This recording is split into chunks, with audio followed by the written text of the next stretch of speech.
Actually, I try not to go through any mental process to decide what I'm going to paint. I very deliberately try not to do that. I just wait to see what comes back from a trip. And in this case, it started off quite figurative, quite urban, about architecture, about cities, and then it became more and more abstracted as my memories receded.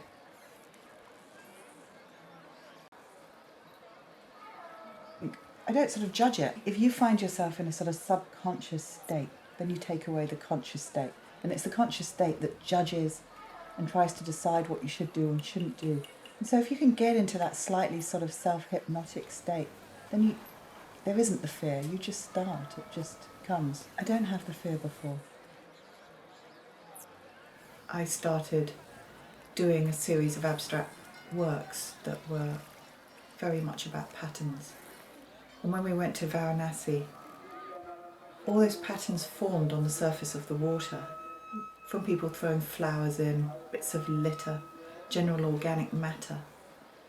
And then they sort of formed their own image that was always there and had its own rhythm, even though it was constantly changing. So it was the unpredictability of nature, yet there was a clear pattern on the water surface that would only be from that place. It was its own image. They're about things on the surface and below the surface, which is a recurrent theme in my work. The sort of results of people's worship, the unpredictability of them and the beauty of them.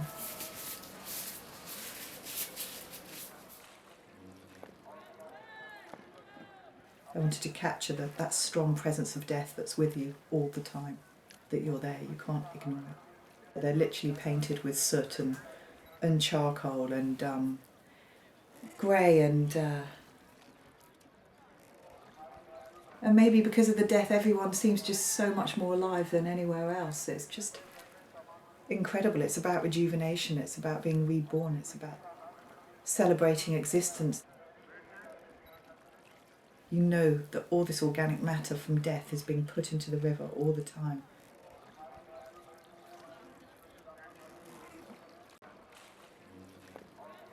That these remains just slowly get submerged or they just get carried away and then eventually they just become part of this river.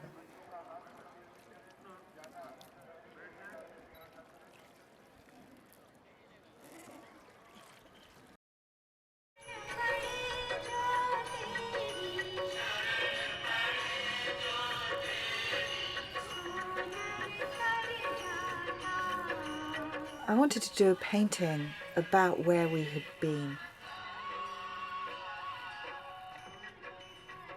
Along the Ganges, in this really exceptionally beautiful town with the sun coming up and the feeling of warmth and capturing the light and all those ochres that all the buildings were painted.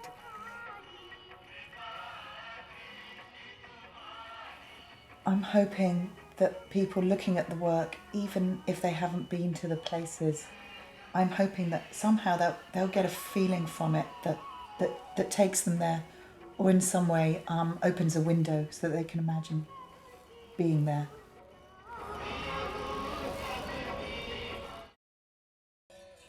Because of the way I work, I don't get that sort of painter's block where you've got to approach a white canvas and you think, oh my God, where am I going to make my first mark?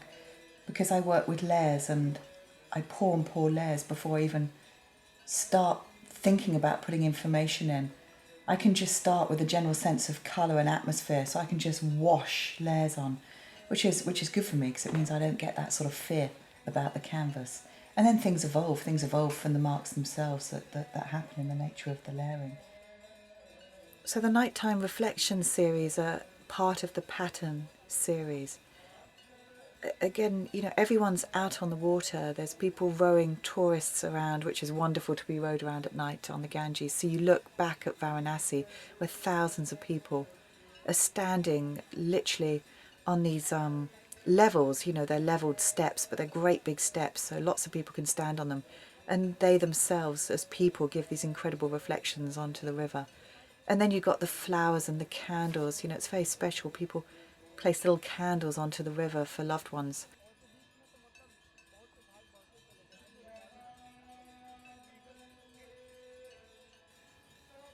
In some ways, the most remarkable thing about Varanasi are the burning ghats. And it's also forbidden. It's forbidden territory. The darkness and the little pools of fire, the smell travels and the smoke travels, and all the things that are helped to light the fire. I mean, animal dung it's like a fire lighter, and there's different types of wood depending on how much money you have, and you can't take photos, you can't film it, you can't get up close, so you have to rely on your memory. People being burnt slowly in different stages on these huge piles of wood, and all those things that we don't talk about or we try not to think about. Why is it important to paint this? I think, death is it's almost a taboo subject. We have coffins, it's shut away, we're buried underground, and here it's quite the opposite. Nothing's hidden. It's very graphic.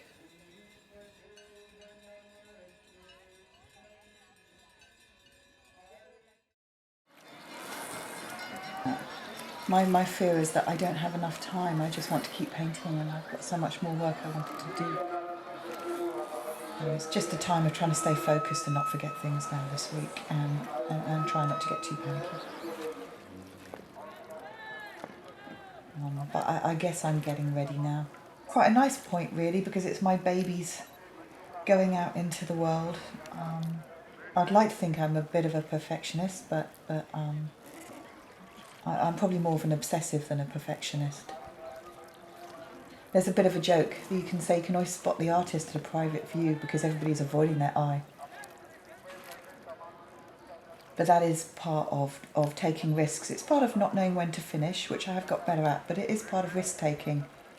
That something can be quite good, and if you want it to be brilliant, or to aim for brilliance, you have to be prepared to effectively start all over again on it and take big risks. When I have a themed exhibition, what I'm really hoping to achieve is that the work gels, that there's some message or some real sense of atmosphere and place that sort of holds all this work together, that you can see it's come from one person and it's about one place. And I think if I've achieved that, I'll be happy.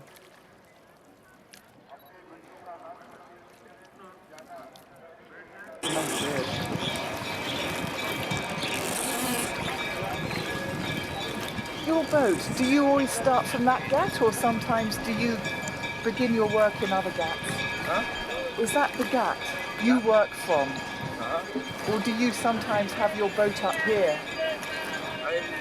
I'm job, Yeah. Why possible? Okay.